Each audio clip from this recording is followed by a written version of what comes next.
konten yang aku bikin hari ini nih khusus banget untuk permintaan maaf aku. Permintaan maafnya itu, aku mau minta maaf karena aku selama itu nggak pernah loh balas-balasin kayak komen-komen kalian atau misalnya DM-DM. Karena jujur jempol aku gendut dan aku males. Jadi nanti aku bikin video-video khusus untuk ngejawab-jawabin pertanyaan kalian ya. Jadi kemarin aku udah melihat-lihat komen-komen yang aku ambil untuk aku jawab-jawabin. Kita buka ya.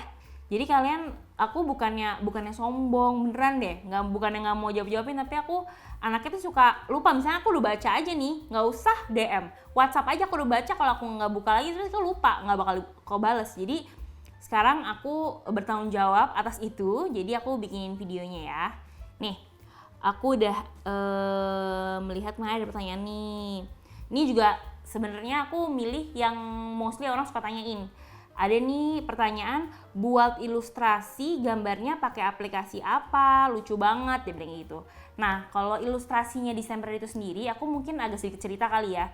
Jadi kan Distemper ini terjadi karena sebenarnya aku tuh udah pernah bikin buku waktu aku kuliah. Jadi itu tugas akhirku, kan aku desain grafis.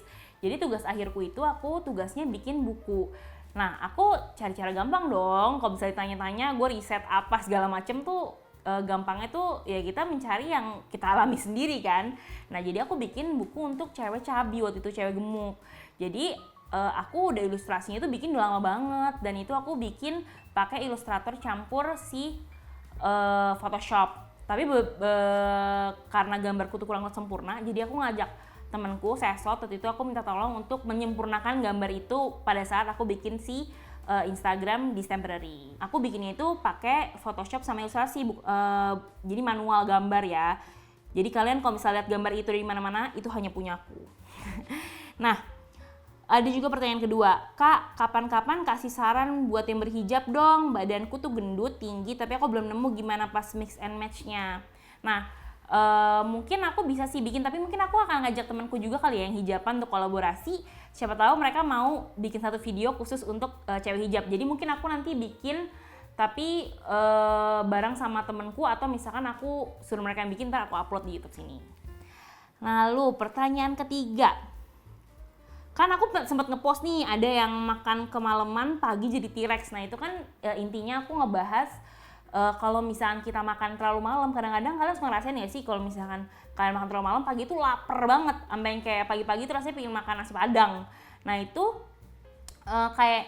kalau aku udah baca-baca ya, tapi mohon maaf nih kalau ada salah, boleh koreksi. Pokoknya aku udah baca-baca, intinya metabolisme itu kita itu kan sebenarnya kalau kita tidur itu kan dia bekerja tuh, makanya dia tetap membakar kalori.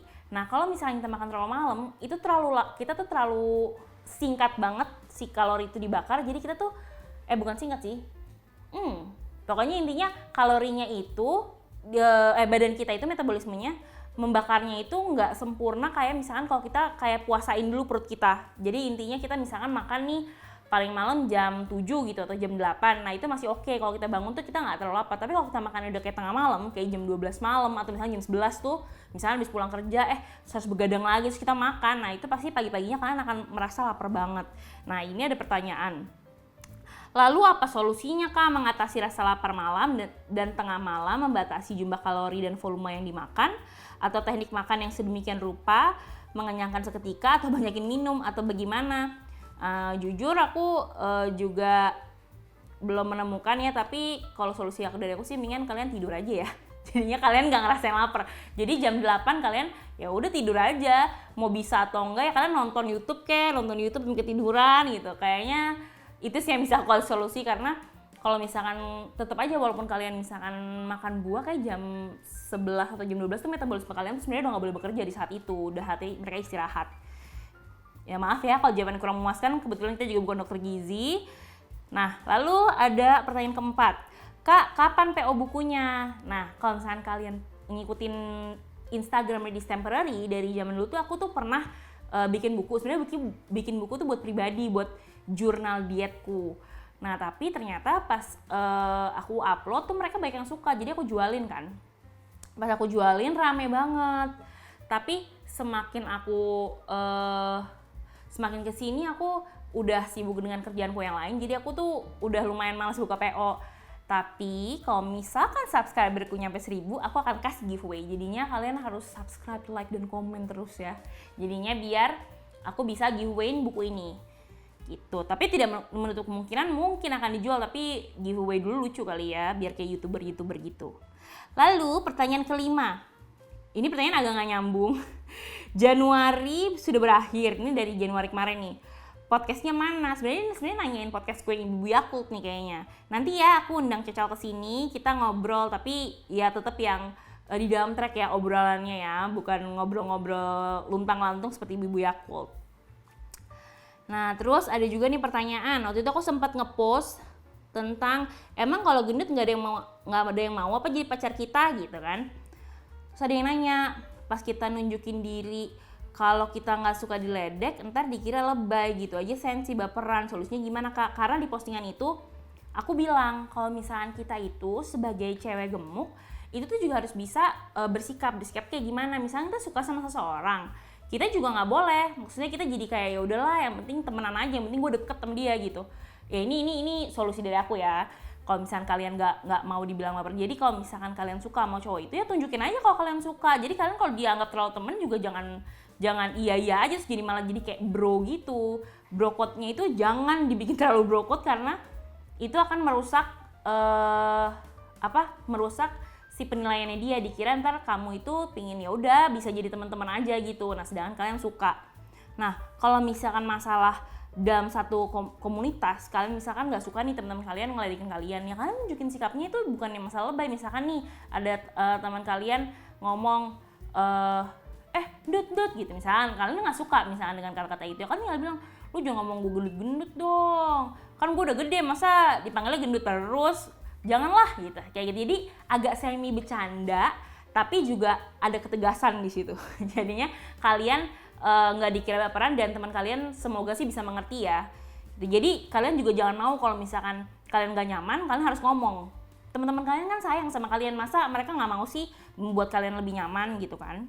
Nah, pertanyaan ketujuh, ini sebenarnya pertanyaan banyak banget ditanyain, mau di komen ataupun di DM. Ini tuh hal yang paling sering ditanyain sama followersnya di Stempery. Tips buat menerima bentuk tubuh apa? Nah, sebenarnya kalau misalkan untuk tips, aku sih nggak bisa menyarankan karena kan itu tergantung mental kalian sendiri ya. Itu menurutku setiap orang tuh beda-beda, apa yang dilaluin mereka itu akan menjadi pengaruh juga. Apakah mereka tuh bisa dengan mudah menerima bentuk tubuh mereka atau enggak gitu. Itu termasuk menurut aku udah masuk ke mental health masing-masing. Nah, kalau misalkan aku pribadi, cara menerima bentuk tubuh aku, sebenarnya aku kalau dibilang nerima juga sebenarnya nggak terima juga sih, aku nggak suka aku tubuh gendut, tapi gimana caranya aku bisa nyaman sama diriku mungkin ya. Kalau untuk lebih nyaman sama diriku itu aku otomatis pasti dengan bergaya yang aku nyaman tentunya, dan juga dilihat orang tuh juga menarik gitu.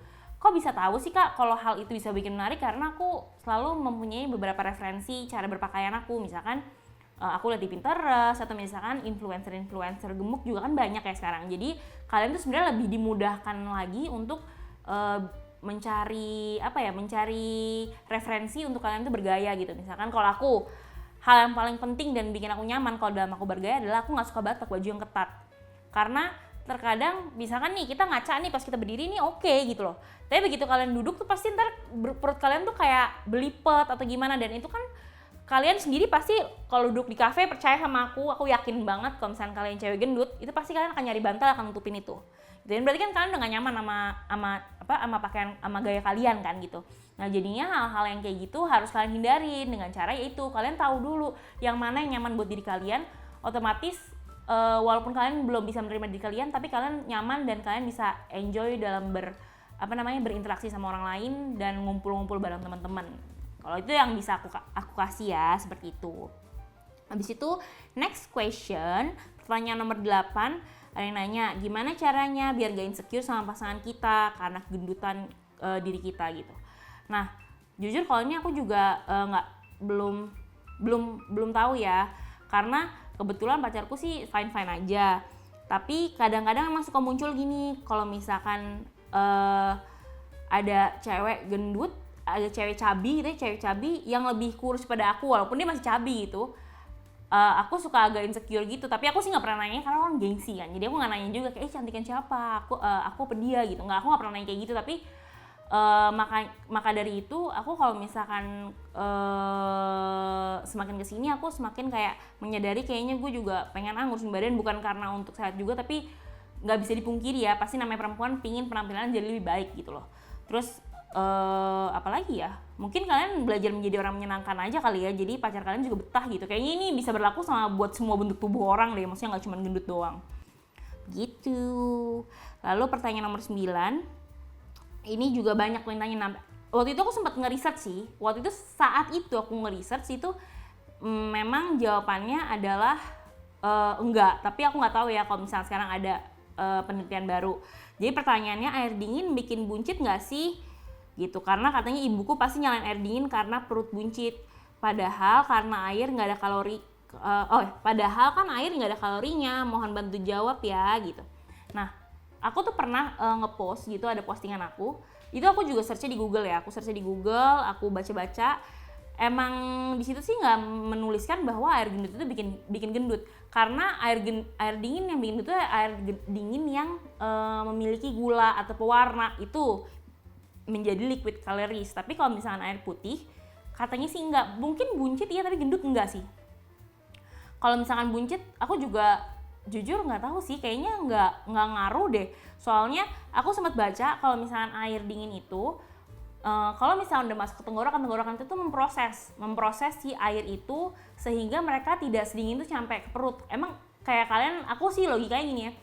Aku kayak kalau makan ice cream atau misalkan minuman dingin, itu di perutku tuh nggak pernah berasa dingin. Tapi kalau misalkan panas, itu pasti akan tetap panas nyampe perut gitu. Kalau misalkan dingin sih aku nggak pernah sih ngerasa perutku dingin. Brain freeze iya, tapi kalau ke lambung kayaknya nggak pernah ya. Tapi kalau ada aku salah, boleh ditulis di komen aja. Mungkin kalian punya riset yang lebih baik pada aku. Nah, pertanyaan terakhir. Ini ada pertanyaan waktu aku sempat ngupload tentang si stretch mark.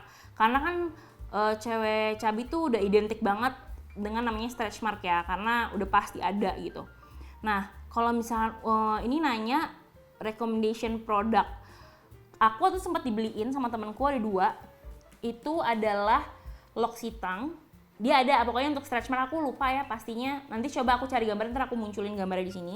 Sama ada di ini toko baju yang di PIM tuh yang buat anak sama ibu, apa namanya? Mother's Care ya? Ya, Mother's Care itu ada buat stretch mark juga. Jadi sebenarnya buat ibu-ibu hamil sih, tapi itu lumayan sih bisa menyamarkan. Tapi kalau hilang tuh nggak bisa sih. Maksudnya kayaknya itu belum ditemukan di dunia ini kayaknya, kalau misalnya untuk ngilangin stretch mark. Atau nggak tahu ya, mungkin udah teknik laser lah apa, tapi kan mahal banget ya. Jadi kayak coba pakai krim-krim aja. Jadi yang penting dia memudar. Gitu. Nah, ini udah 10 pertanyaan yang udah aku jawab. Nanti next aku akan cari pertanyaan-pertanyaan lagi yang menarik, yang mungkin kalian juga akan nanyain. Tapi kalau misalnya kalian mau langsung nanya di komen tuh juga boleh. Nanti aku baca-bacain juga komen YouTube di next video jawab pertanyaan ini. Jangan lupa video ini di subscribe, like, sama komen ya. Bye-bye!